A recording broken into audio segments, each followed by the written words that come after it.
Bayangkan kalau dari dulu semua orang tuh mengerti bagaimana cara memutar uang. Bukan cuma mengerti cara mencari uang lewat kerja keras, tapi mengerti juga bagaimana bikin uang itu bekerja buat kita. Coba bayangkan, kalau sejak remaja kita sudah diajarkan cara mengelola uang, cara bedakan aset dan liabilitas, cara mengerti bagaimana uang kecil bisa jadi besar. Kalau ditaruh di tempat yang tepat, mungkin sekarang kita tidak harus kerja mati-matian cuma buat menutup tagihan bulanan. Mungkin kita tidak akan takut sama tanggal tua atau bingung kalau ada kebutuhan mendadak. Dan mungkin hidup kita itu jauh lebih ringan karena uang tidak lagi jadi sumber stres utama. Faktanya, banyak dari kita itu baru mengerti hal-hal penting soal keuangan itu setelah umur sudah tidak muda lagi. Setelah gaji bertahun-tahun habis tanpa sisa, baru sadar ternyata harusnya uang itu harus diputar, bukan cuma dipakai. Tapi tenang, tidak peduli kamu sekarang ada di titik mana, semua itu bisa dimulai dari sekarang. Tidak harus sempurna, yang penting mengerti dasarnya dan mulai pelan-pelan. Apa sih sebenarnya arti putar uang? Memutar uang itu bukan hal yang rumit. Banyak orang mikir kalau bicara soal putar uang, pasti urusannya langsung ke investasi besar, saham, atau bisnis raksasa. Padahal, putar uang itu bisa sesederhana ini. Uang yang kamu punya sekarang, kamu manfaatkan supaya nilainya bisa bertambah, atau kembali lagi ke kamu dalam bentuk keuntungan. Contohnya, kamu punya uang 500.000, lalu kamu pakai buat beli barang yang laku dijual online. Kamu jual dengan harga yang sedikit lebih tinggi dan dapat keuntungan.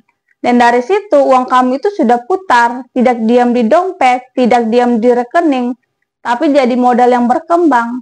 Atau kamu juga bisa jual pulsa, token listrik, paket data di lingkungan kamu.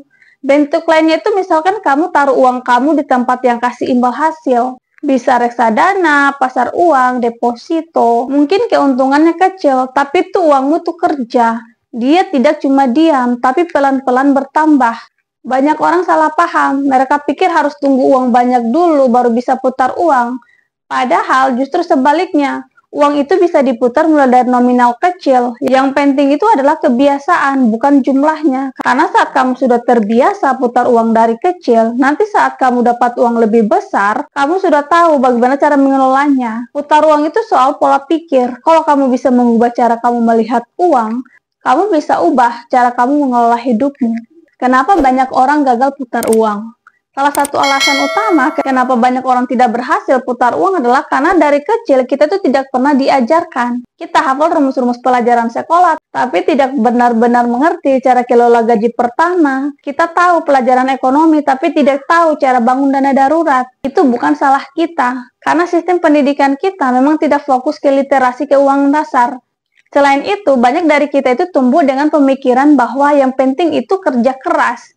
Cari uang sebanyak-banyaknya, menabung, lalu hidup akan aman. Tapi kenyataannya, makin banyak uang yang masuk, kalau tidak tahu cara putar dan kelola, hasilnya itu tetap sama. Uang habis tidak tahu kemana, karena gaya hidup juga ikut naik, dapat gaji lebih besar, langsung upgrade HP, ada bonus tahunan, langsung beli motor baru. Semua itu bukan salah.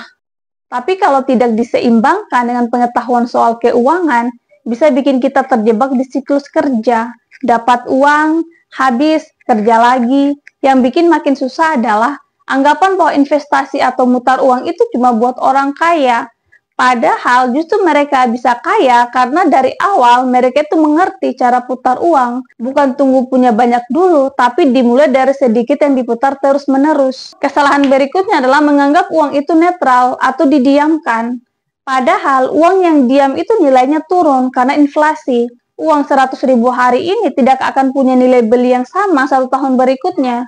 Jadi kalau uang kamu diam saja di dompet atau di rekening tanpa kejelasan, dia itu pelan-pelan kehilangan nilainya.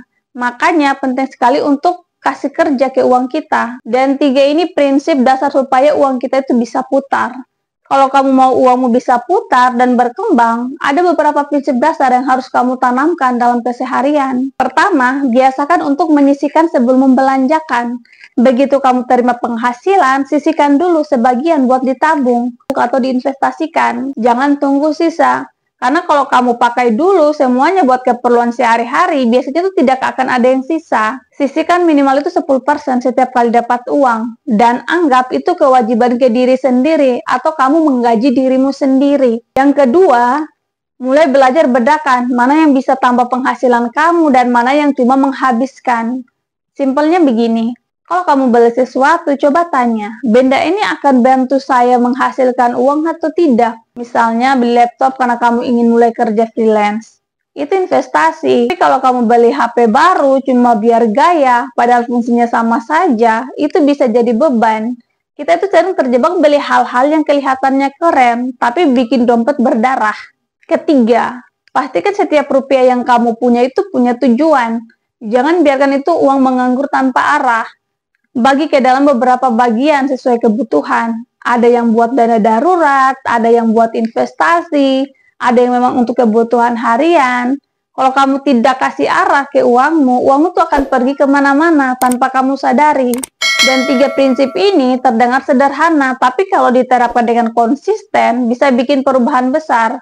Kuncinya bukan di seberapa canggih cara kamu putar uang, tapi seberapa konsisten kamu menerapkan hal-hal kecil ini dalam hidup sehari-hari. Intinya, kalau dari dulu semua orang paham prinsip sederhana ini, mungkin kondisi keuangan di sekitar kita itu akan jauh beda. Tapi tidak usah pikirkan yang lalu, sekarang waktunya mulai dari yang kecil, dari yang kita bisa. Kalau video ini bermanfaat, jangan lupa untuk subscribe, like, dan komen.